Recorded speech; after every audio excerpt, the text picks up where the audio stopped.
Dengan saya Syarafina. Dengan saya Sahwa. Jadi hari ini kita lagi ada di Museum Fathahillah nih guys. Kalau kalian penasaran ada apa aja sih di Museum Fathahillah, yuk nonton videonya, jangan di skip ya. Bye bye. Jadi guys, sebenarnya nama resmi dari Museum Fathahillah itu Museum Sejarah Jakarta. Siapa nih yang baru tahu? Untuk masuk ke dalam Museum Fathahillah, kita harus beli tiket dulu seharga 5.000. Murah banget kan guys? Museum ini awalnya adalah sebuah gedung stadion atau biasa disebut balai kota untuk perusahaan India Timur Belanda yaitu VOC di Jakarta, yang saat itu bernama Batavia. Bangunan ini didirikan pada tahun 1620 dan memiliki banyak fungsi dari urusan hukum hingga pajak. Nah guys, di halaman belakang kita bisa ngeliat nih patung Hermes. Hermes itu apa sih? Hermes dalam bahasa mitologi Yunani itu artinya pembawa berita yang menghubungkan manusia dengan dunia para dewa. Menarik banget gak sih?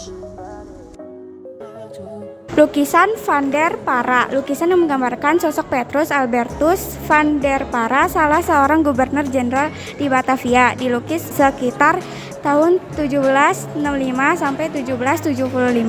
Van der Para digambarkan dalam posisi berdiri gagah dengan memegang tongkat komando. Ia tampak mengenakan pakaian mewah yang mencerminkan kekuasaannya.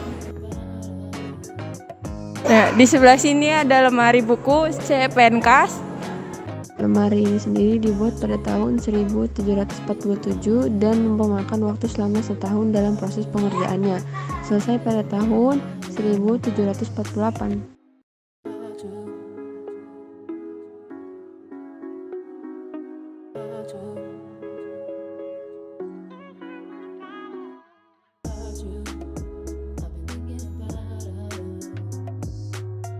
Kampung Ameladan adalah wilayah yang ada di luar tembok Batavia, yang kini menjadi area wilayah Jakarta yang lebih luas dari area kota tua. Penduduk awal Ameladan adalah para prajurit VOC.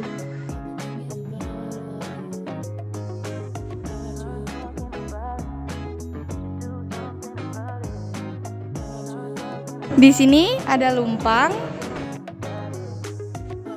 Terus lanjut ke sini ada pekinangan. Lalu di sini ada botol keramik. Dan yang terakhir ada tempat tinta dan bel meja.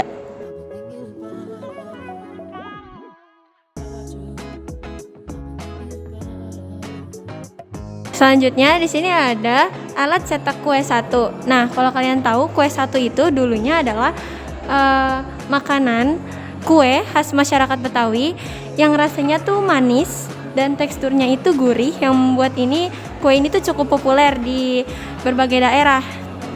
Dan di sebelahnya ada perhiasan pengantin Betawi.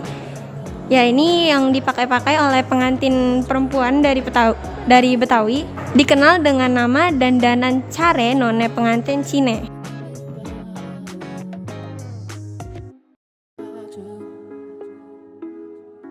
Di sini ada tombak, yaitu sebagai salah satu senjata yang pertama kali dikenal oleh manusia.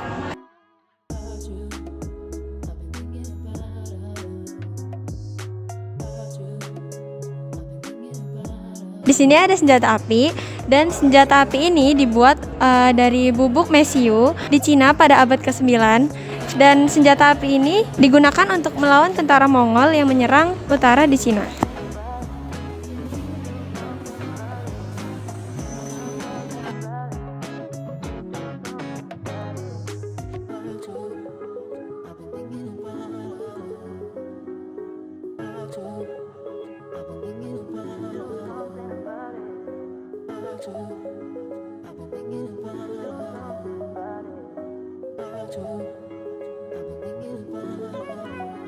Di sini ada kapal VOC. Kapal ini merupakan kapal yang dahulu digunakan oleh para pedagang VOC saat membawa rempah-rempah mulai dari Batavia hingga negara-negara lain. Namun sayangnya kapal ini tenggelam di lautan Australia.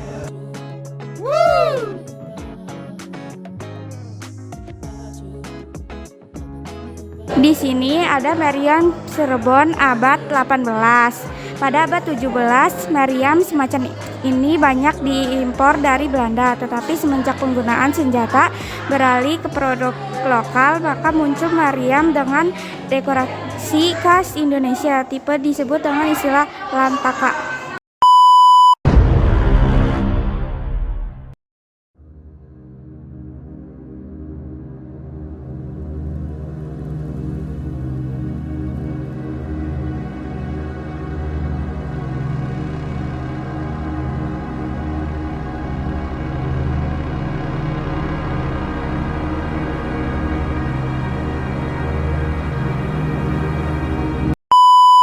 Oke, stop nakut-nakutinnya. Sekarang aku bakal jelasin apa itu penjara bawah tanah.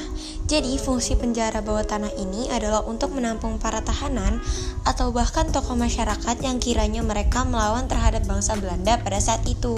Penjara ini ruangannya sangat kecil dan memiliki atap yang pendek sehingga tahanan tidak bisa berdiri. Konon, Belanda memasukkan tahanan benar-benar dibuat penuh sehingga mereka bisa mati akibat dari penjara bawah tanah yang terlalu kecil juga menampung banyak orang. Ih, serem banget gak sih?